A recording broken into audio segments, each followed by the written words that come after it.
हिजाब को लेकर विवाद लगातार बढ़ता जा रहा है। कर्नाटक से शुरू हुए इस विवाद पर अब कई मुस्लिम देश अपनी अपनी राजनीति करने आ गए हैं।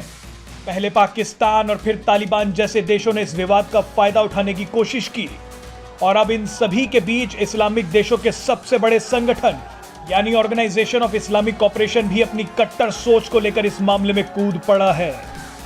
57 मुस्लिम देशों के संगठन OIC ने भारत में मुसलमानों को लेकर गहरी चिंता व्यक्त की है।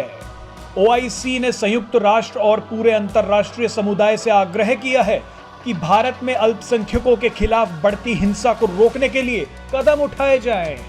आपने इस संगठन को शायद ही कभी मुस्लिम देशों में महिलाओं पर हो रहे अत्याचारों के खिलाफ बोलते देखा होगा।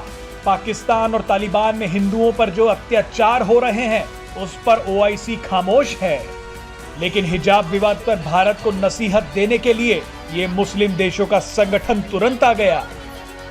बहरहाल भारत ने OIC के सभी 57 मुस्लिम देशों को करारा जवाब दिया है। भारत ने OIC से कहा है कि यह भारत का आंतरिक मामला है और वो अपनी हद में रहें।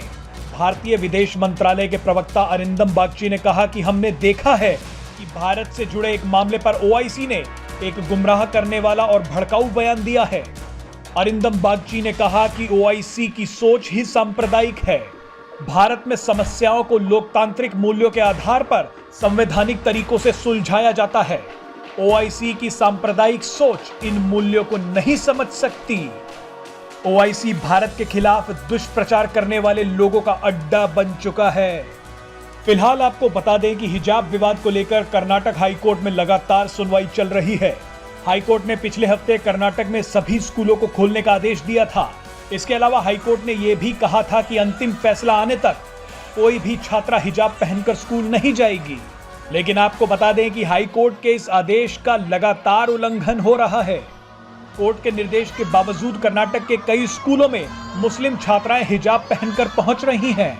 ऐसे में सवाल उठता है कि अचानक शुरू हुआ हिजाब विवाद महज एक संयोग है या इसके पीछे एक कट्टरपंथी सोच काम कर रही है। Presenting B News app available on Google Play and App Store. Download it now.